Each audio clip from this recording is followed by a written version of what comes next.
Baiklah, kita berkumpul lagi di ruangan ini dalam kegiatan kita belajar, yaitu mempelajari pendidikan agama Hindu dan budi pekerti. Baiklah, sebelum kita memulai pembelajaran pada hari ini, sebaiknya kita awali dulu pertemuan kita dengan melakukan doa secara bersama-sama. Silakan Madelinda pimpin doa. Mari teman-teman, sebelum kita mulai belajar, malah kita berdoa. Doa mulai belajar. Awib. Om Purwojato Brahmana Brahmacari Dharma Wasanas Taposodatista Tasmajatam Brahmanam Brahma Iestam Dewasca Sarwa Amartam Sakama. Artinya, oh Yang Widi, muridmu hadir di hadapanmu. Brahman yang berkesinambungan kesaktian dan berdiri sebagai pertama. Tuhan, anugerahkanlah pengetahuan dan pikiran yang terang. Brahman yang agung, setiap makhluk hanya dapat bersinar berkat cahayamu yang senantiasa memancar. Om Santi Santi Santi Om. Baiklah, terima kasih untuk Madelinda yang telah memimpin doa. Kemudian selanjutnya kita akan absen dulu. Made Ayu Windy, apa kabar nak? Kemudian Kade Emma, Hadir Bu. apa kabar hari ini? Baik Bu. Putu Regita, Hadir Bu. apa kabar nak? Baik Bu. Nilo Madelinda, Hadir Bu. apa kabar? Baik Bu. Kemudian Yayu Putu Vika, Hadir Bu. apa kabar nak? Baik Bu. Baiklah, Astokara, kita telah hadir semua di sini dalam keadaan sehat. Kita akan melanjutkan pembelajaran kita hari ini, yaitu mempelajari bab 3 pelajaran pendidikan agama Hindu kelas 11, yaitu berbicara tentang moksa.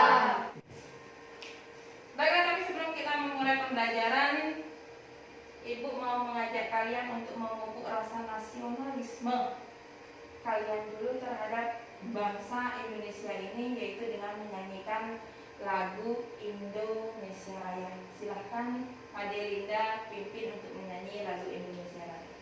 Semua dalam keadaan berdiri.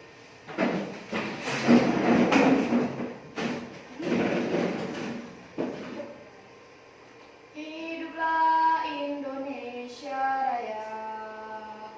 Indonesia tanah airku, tanah tumpah darahku.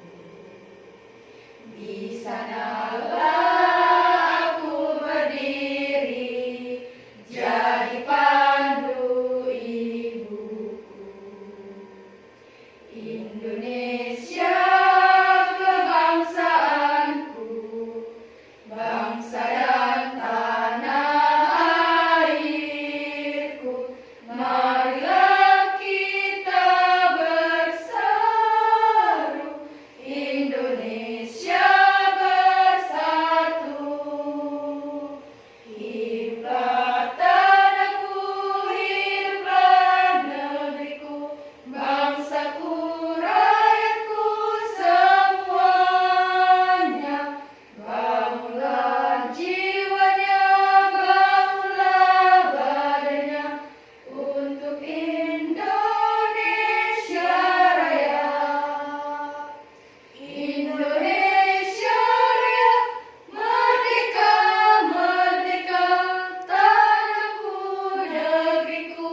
untuk belajar hari ini?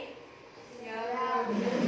Tapi sebelum kita mulai pembelajaran, biar Anda tidak terlalu tegang, Ibu meminta Anda untuk 2 kali tepuk pramuka.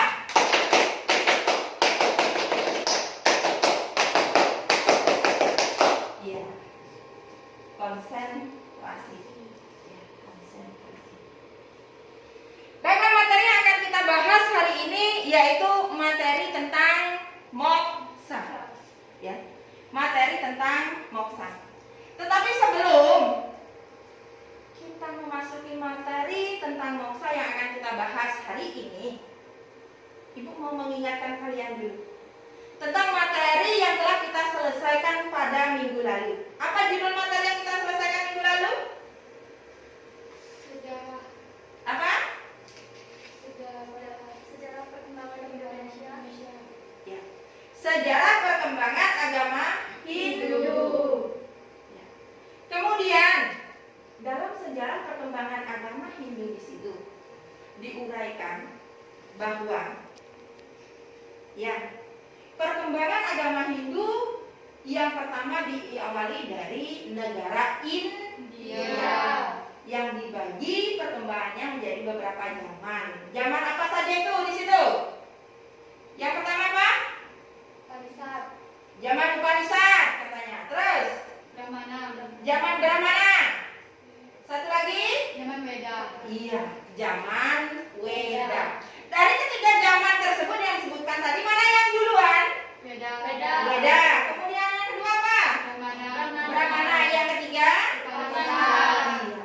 Perkembangan agama Hindu diawali dari negara India yang dibagi menjadi 3 zaman kemarin. Ya, zaman Weda, zaman Brahmana, dan zaman Upanishad. Kemudian masuknya agama Hindu ke Indonesia melalui beberapa teori. Ya, melalui beberapa teori. Ada berapa teori masuknya agama Hindu ke Indonesia? 5. Ada? 5. Yang pertama apa? Teori Brahmana. Brahmana, kemudian Satria. Ksatria, kemudian Waisya. Vaisya, kemudian Sudra.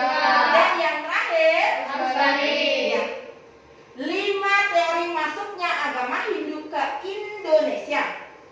Ya, kemarin sudah kita bahas. Yang pertama adalah teori Brahmana, teori Ksatria, teori Waisya, kemudian teori Sudra, kemudian yang terakhir adalah teori arus balik. Yang ditanyakan berkaitan dengan materi tersebut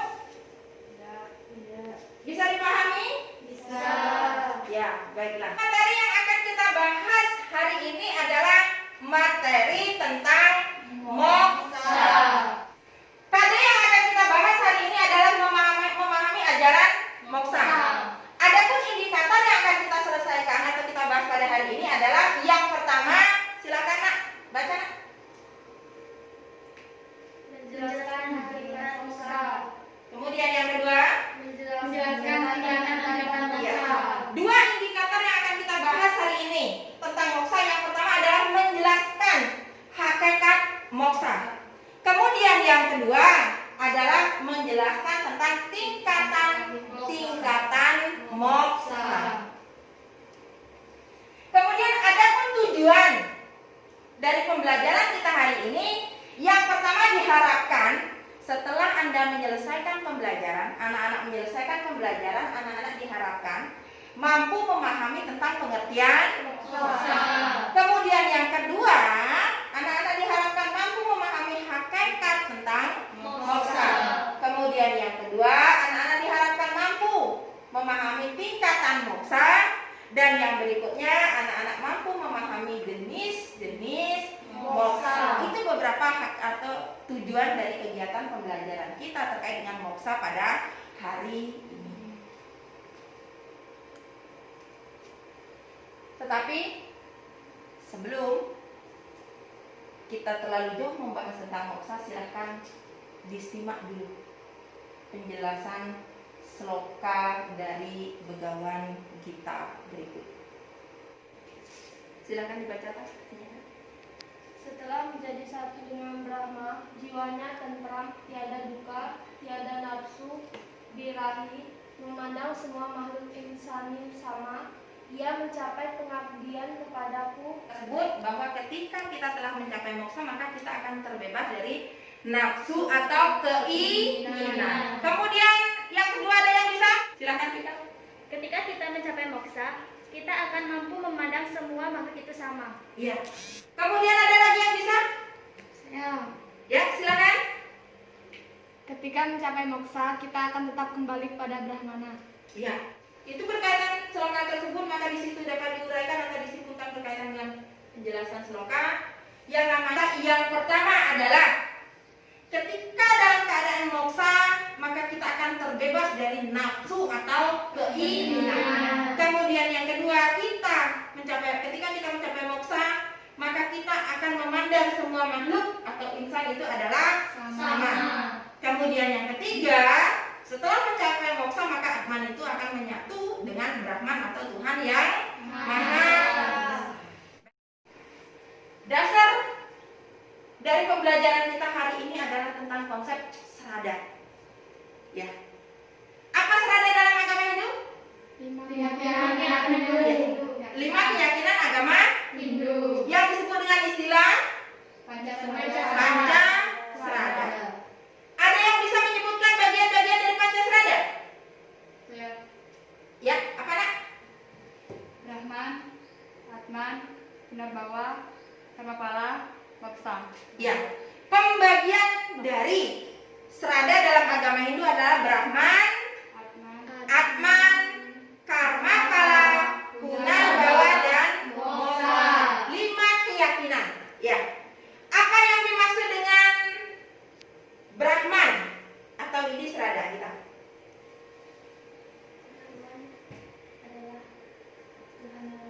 Ya.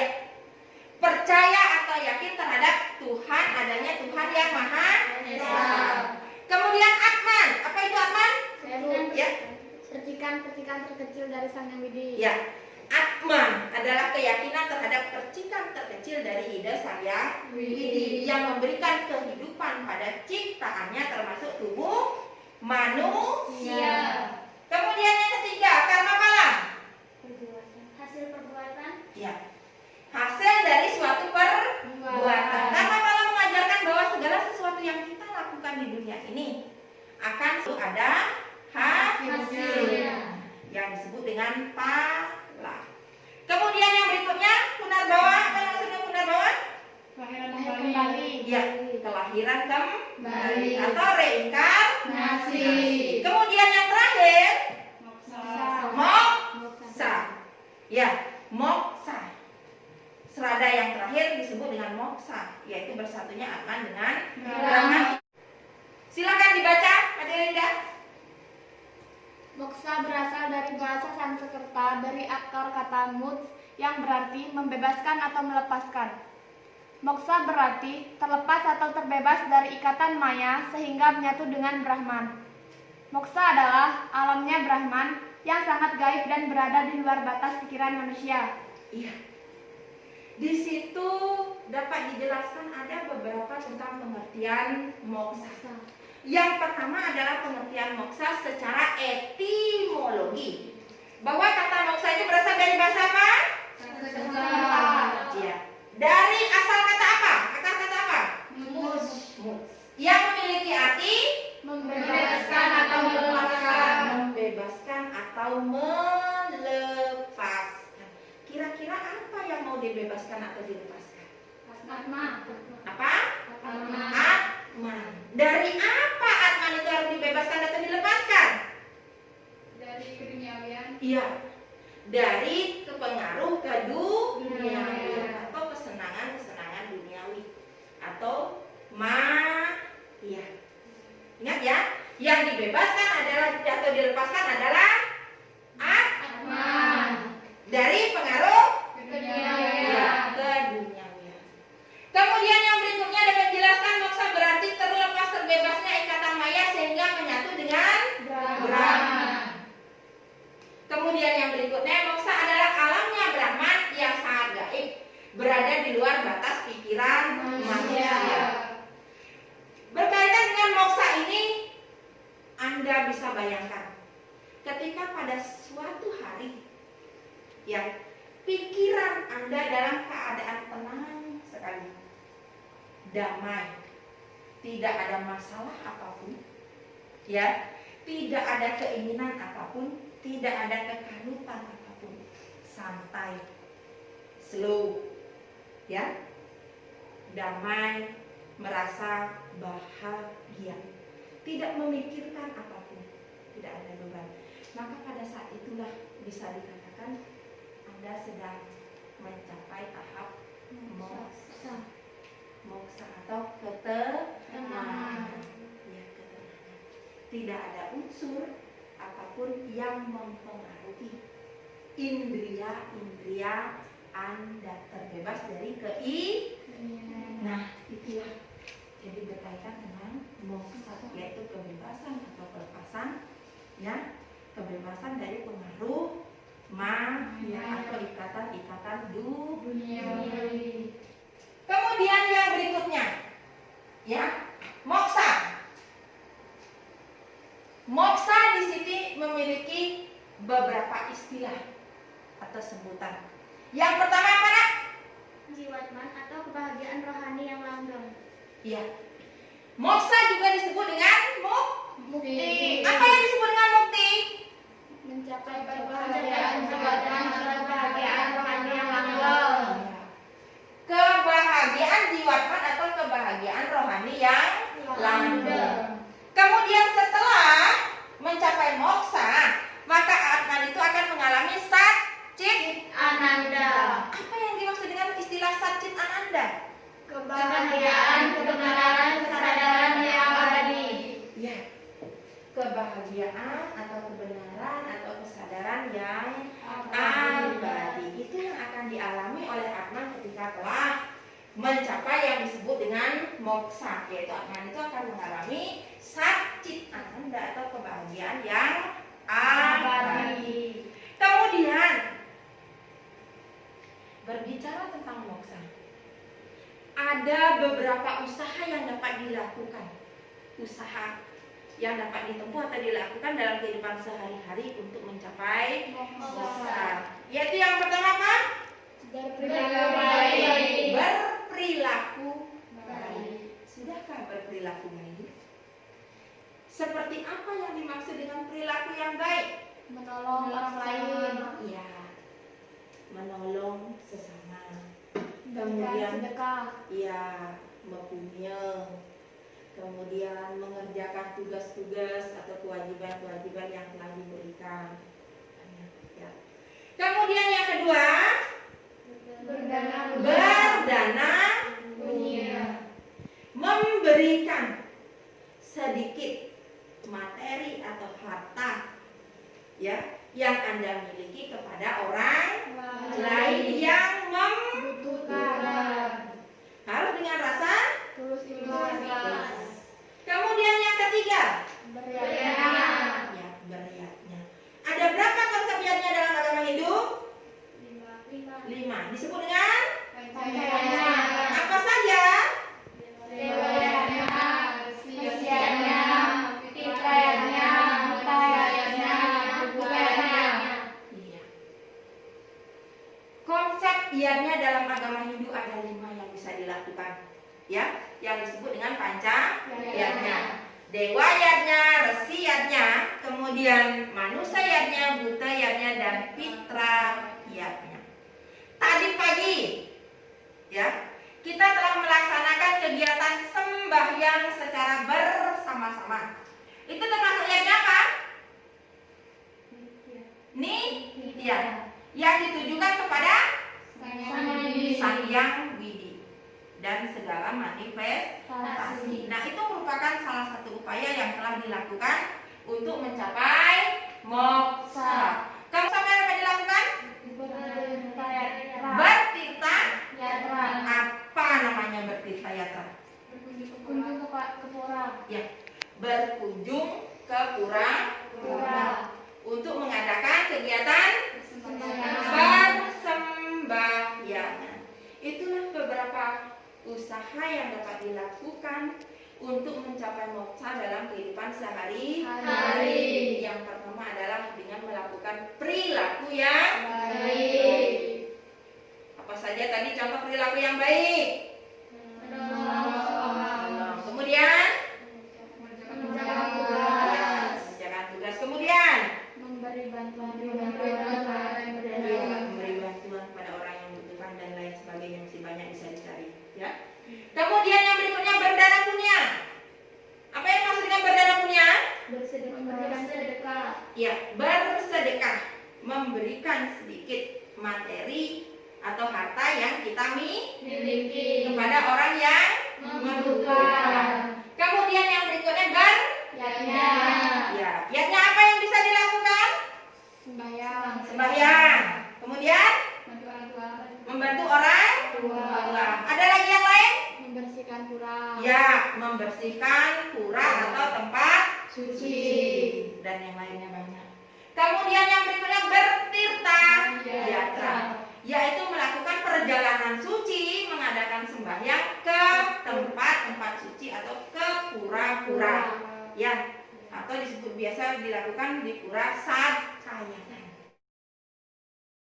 Kemudian yang berikutnya sub yang B berbicara tentang tingkatan-tingkatan moksa. Ada berapa tingkatan moksa di situ? Tiga. Ya. Ada 3 tingkatan moksa. Yang pertama disebut dengan apa? jiwa mukti, Apa yang dimaksud dengan jiwa mukti? moksa yang dicapai semasa hidup, Moksa yang dicapai semasih hidup. Jadi di sini harus Anda sadari, ya, dibuka pemahaman Anda bahwa yang namanya moksa bukan hanya setelah mati. Tetap moksa bisa juga dicapai semasih manusia itu hidup. Contohnya, ya, contohnya adalah kelompok Saptarsi.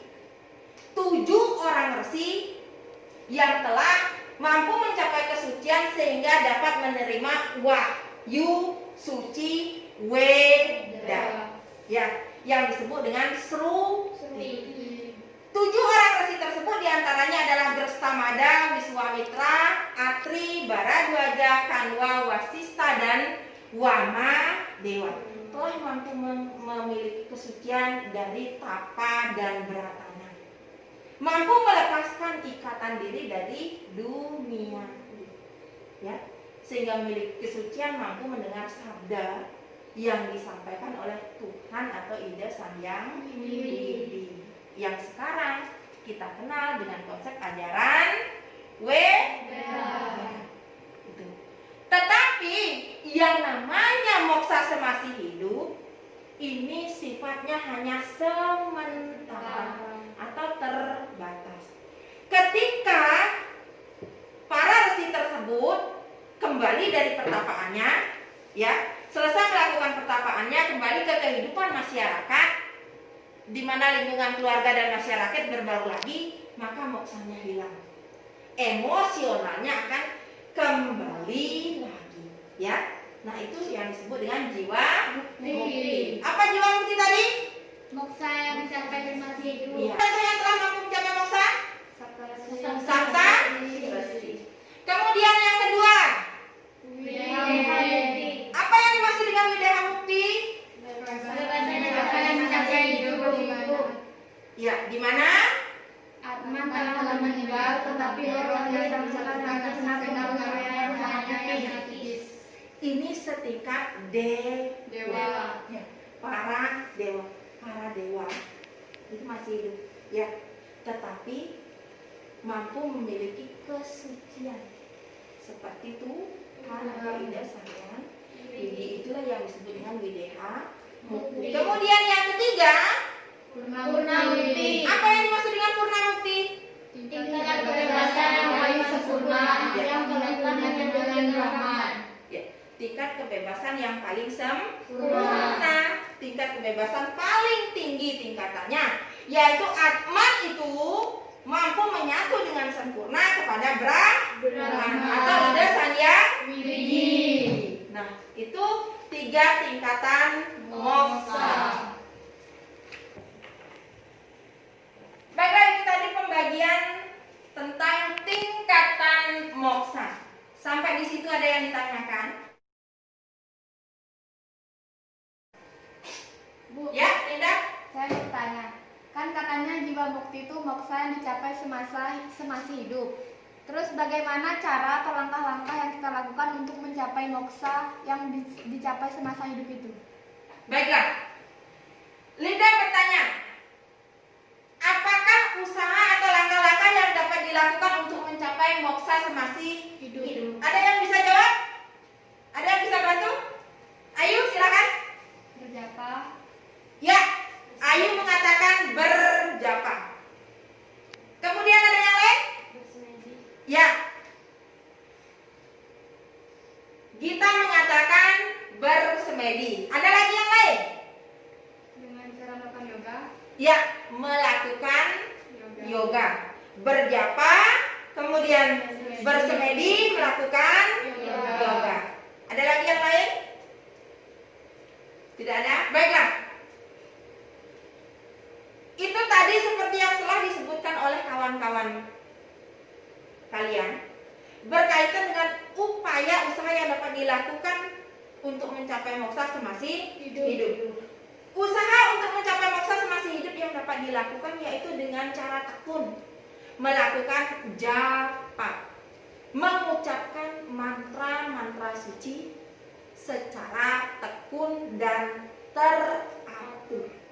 Ya, memusatkan pikiran dan konsentrasi kepada Tuhan dengan mengucapkan mantra-mantra suci, minimal dengan mengucapkan Om Namah Shivaya, Om Namah Shivaya, dilakukan secara terus-menerus ya, dan secara rutin atau japa-japa yang lainnya. Nah, itu yang pertama. Kemudian yang kedua dapat dilakukan dengan cara melakukan brata. Ya, brata. Pengendalian.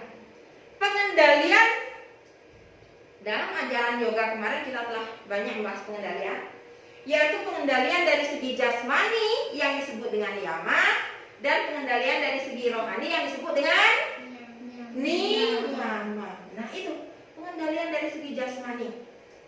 Ya, tidak membunuh, tidak mencuri, ya, kemudian tidak berzina, kemudian tidak menginginkan milik orang lain, kemudian tidak berbohong. Nah, itu pengendalian dari yang. Kemudian pengendalian dari niyama, apa yang bisa dilakukan kemarin? Mengendalikan hawa nafsu. Ya, mengendalikan hawa Nafsu. yang konsepnya adalah mengendalikan pikiran, perkataan dan perbuatan. Rikaya pari Sudah. Nah, itu suci, sauca, lahir dan batin. Itu konsep brata yang bisa dilakukan selain melakukan pantangan-pantangan dalam hal-hal tertentu, misalnya melakukan puasa, ya, pantangan untuk tidak makan dan tidak minum dalam waktu tertentu. Itu dilakukan secara rutin, itu disebut dengan brata, yang juga merupakan salah satu untuk mencapai moksa. Kemudian dengan melakukan yajna atau sembahyang, ya, melakukan yajna atau sembahyang kehadapan Tuhan atau Ida Sang Hyang Widi secara rutin, secara tulus dan ikhlas. Nah, itu kira-kira jawabannya bisa dipahami, Linda? Ada lagi yang ditanyakan? Ada lagi? Cukup? Bisa dipahami tentang tingkatan moksa? Bisa. Ya, setelah kita membahas tentang tingkatan-tingkatan moksa, kemudian yang berikutnya kita lanjutkan dengan konsep pembagian moksa berdasarkan hubungan antara Atman dengan Brahman. Ya, berdasarkan hubungan antara Atman dengan Brahman, di sini moksa dibagi menjadi beberapa jenis, yang diantaranya adalah 4 jenis. Yang pertama disebut dengan samipya. Apa yang disebut dengan samipya di situ? Silakan, Vika. Kebebasan yang dicapai semasa hidup, di mana kedudukan Atma adalah ciptaan Tuhan atau sebagai manusia biasa. Ya. Jadi apa itu samipya? Adalah Kebebasan yang dicapai semasa hidup. ya, semasa hidup oleh manusia. Ya, manusia. Samipya adalah suatu kebebasan yang dicapai semasih hidup oleh manusia biasa. Contohnya adalah para resi, ya, para resi penerima wahyu. Para resi itu adalah ciptaan Tuhan, sama manusia seperti kita, ya. Tetapi karena tekunnya beliau melaksanakan japa, melaksanakan yoga, melaksanakan brata, semedi, maka beliau mencapai kesucian dalam tingkat tinggi yang disebut dengan moksa. Kemudian yang kedua, apa? Jenis yang kedua kita? Salopya. Apa yang dimaksud dengan salopya? Kebebasan yang dicapai di dunia karena kelahirannya. Atman merupakan pancaran kemahakuasaan Tuhan. Ya, karena kelahirannya yang merupakan perwujudan dari Tuhan itu sendiri. Siapa contohnya? Resi Rama dan Buddha dan Sri Krishna. Ya, dalam wujud manusia, hidup dengan manusia, tapi ya beliau adalah perwujudan Tuhan itu sendiri dalam wujud awatara yang disebut dengan Rama, kemudian Buddha dan Krishna. Ya, maka Rama, Buddha dan Krishna tersebut mempunyai kesucian dan kebebasan yang sama seperti Tuhan itu sendiri. Kemudian yang berikutnya,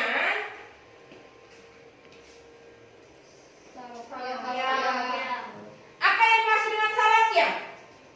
Kebebasan yang dicapai semasih hidup, yang dimana kedudukan Atman telah berada pada kesadaran yang sama dengan Tuhan. Ya, salopya ini sama dengan wideha mukti tadi, ya, wideha mukti, yaitu suatu kebebasan setingkat para dewa.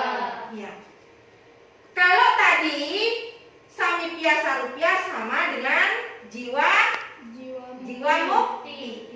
Kemudian salokya sama dengan wideha mukti, suatu kebebasan yang dicapai setingkat para dewa. Kemudian yang terakhir, Sayudya. Ya, sayudya. Apa yang dimaksud dengan sayudya? Kebebasan yang paling tinggi yang anak-anak telah melakukan dengan selamat. Ya.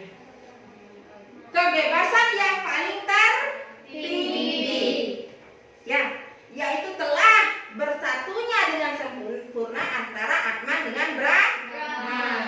Sayudya ini sama dengan purna mukti. Ya. Sayudya sama dengan purna mukti. Kemudian salokya sama dengan wideha mukti. Kemudian jiwa mukti sama dengan samipya dan sarupya. Ya. Bisa dipahami sampai di situ? Ada yang ditanyakan? Ada yang tanyakan? Tidak. Baiklah, kalau tidak ada yang ditanyakan, kita akan lanjutkan. Perhatikan gambar tersebut. Bisa diamati gambar tersebut? Ya. Dari gambar tersebut, ibu meminta anak-anak untuk melakukan diskusi, ya, berkaitan dengan jenis dan tingkatan moksa yang telah Anda bahas tadi, berhubungan dengan gambar yang Anda lihat tersebut. Didefinisikan atau dijelaskan. Silakan Anda membentuk kelompok, ada yang berdua, ada yang bertiga. Silakan ke belakang atau ke samping. Bentar dulu ya.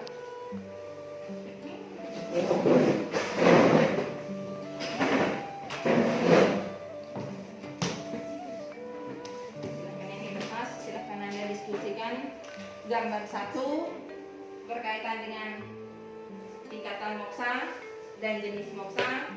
Apa itu gambar 1 disebut dengan apa, kemudian gambar 2 apa yang Anda bisa jelaskan tentang gambar yang kedua. Silakan Anda bersama dengan kelompok.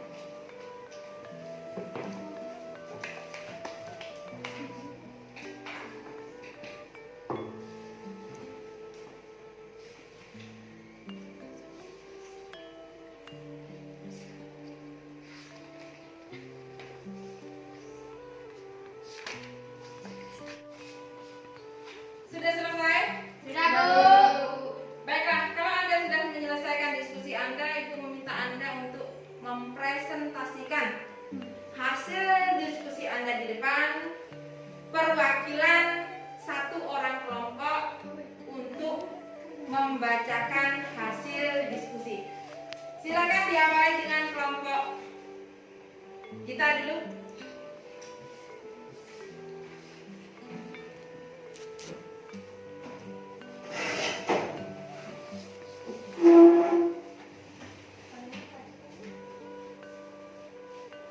Gambar 1.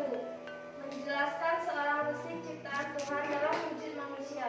Berdasarkan hubungan Brahma dengan Atman, bisa disebut dengan jiwa mukti. Dan jika pada bagian moksa termasuk dalam samidya. Jiwa mukti adalah tingkatan moksa atau kebebasan atau kebahagiaan yang dicapai seorang semasa hidupnya. Sedangkan samidya adalah suatu kebebasan yang dapat dicapai oleh seorang semasa hidupnya di dunia ini. Gambar 2. Menjelaskan seorang Krishna ciptaan Tuhan dalam wujud manusia. Tingkatan kebebasan yang dapat dicapai oleh seorang semasa hidupnya, di mana atmanya telah meninggal, tetapi roh bersangkutan masih kena pengaruhnya yang tipu. Sarupya adalah suatu kebebasan yang didapat oleh seorang di dunia ini karena kelahirannya, di mana kedudukannya Atman merupakan pancaran dari kemahakuasaan Tuhan.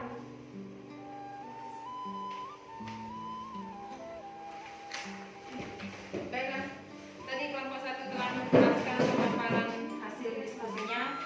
Di situ telah menguraikan bahwa penjelasan dari gambar tersebut merupakan tingkatan moksa dalam bentuk jiwa mukti, yang dimana gambar pertama adalah samidya dan yang kedua adalah sarupya, yaitu sama-sama kebebasan semasa hidup, tapi bedanya dari manusia biasa dan awam.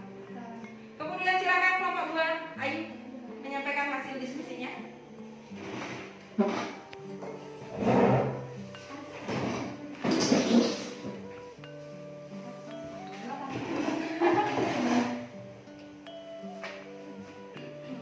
Di sini saya akan menjelaskan hasil diskusi saya bersama kawan saya tentang gambar 1 yaitu resi dan gambar 2 yaitu Krishna. Gambar 1 resi yaitu termasuk jenis moksa samidya. Samidya adalah suatu kebebasan yang dapat dicapai oleh seseorang semasa hidup di dunia. Moksa berdasarkan keadaan Atman yang berhubungan dengan Brahman. Resi termasuk tingkatan jiwa mukti. Jiwa mukti adalah tingkatan moksa yang dicapai seseorang semasa hidupnya. Gambar kedua yaitu Krishna. Termasuk jenis moksa sarupya. Sarupya adalah suatu kebebasan yang didapat oleh seseorang di duniawi karena kelahirannya, di mana kedudukan Atman merupakan pancaran dari kemahakuasaan Tuhan. Moksa berdasarkan keadaan Atman yang berhubungan dengan Brahman. Krishna termasuk di tingkatan Videha Mukti. Videha Mukti adalah tingkatan kebebasan yang dapat dicapai oleh seseorang semasa hidupnya, di mana Atmanya telah meninggal, tetapi roh yang bersangkutan masih kena pengaruh maya yang tipis.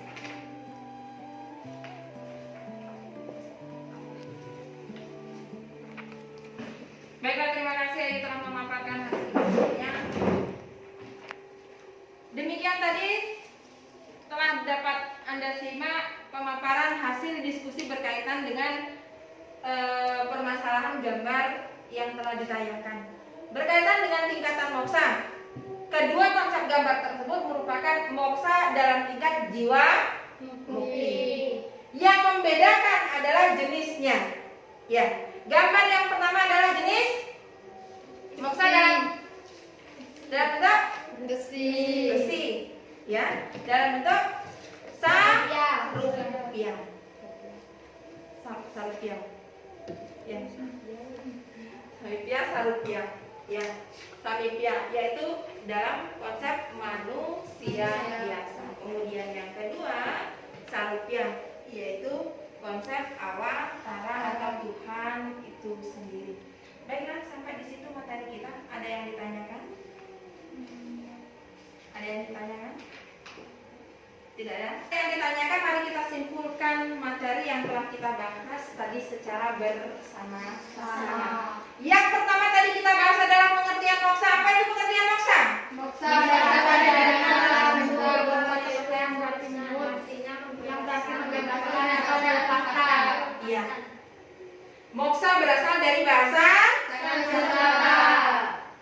dari akar kata Mut yang berarti melepaskan atau membebaskan. melepaskan atau membebaskan. Apa yang dilepaskan atau dibebaskan tadi?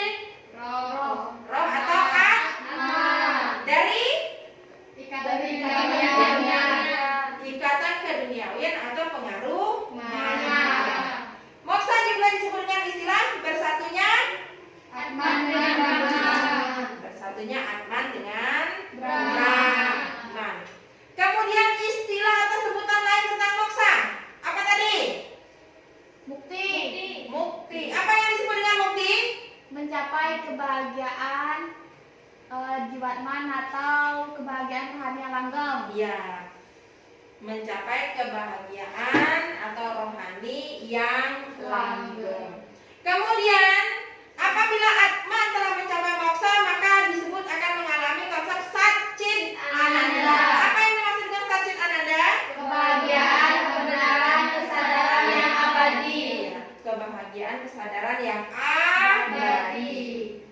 Kemudian, ada beberapa usaha yang dapat diupayakan untuk mencapai moksa dalam kehidupan sehari-hari. Apa saja usahanya?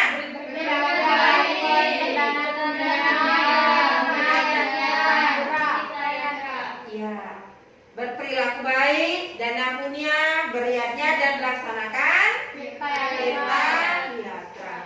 Kemudian berbicara tentang tingkatan moksa, ada berapa tingkatan moksa? 3. Apa saja?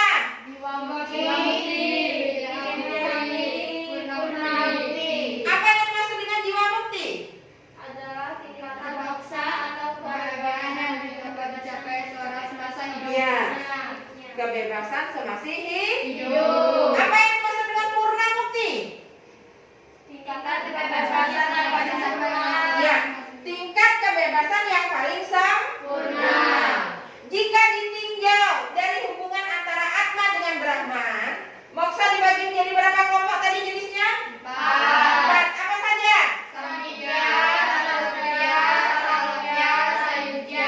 Contoh dari samipya apa? Kemudian contoh dari samipya? Sri Rama, Buddha dan Krishna. Kemudian persamaan dari sayudya? Purna? Baiklah, sampai di situ ada yang tanyakan? Tidak ada? Bisa dipahami? Baiklah, kalau tidak ada yang ditanyakan dan materinya bisa Anda pahami, sekarang silahkan Anda mengerjakan tugas.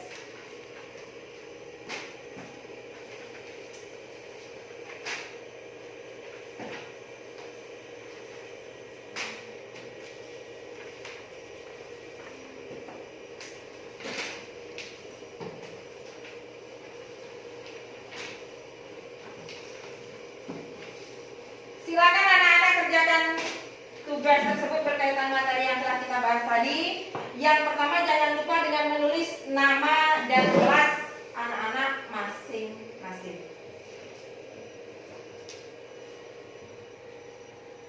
Diisi tanggal juga bisa.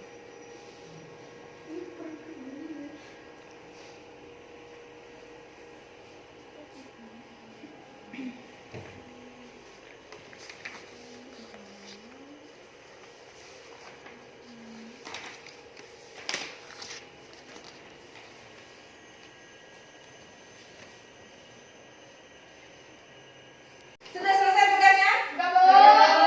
Baiklah, kalau sudah kita kumpulkan.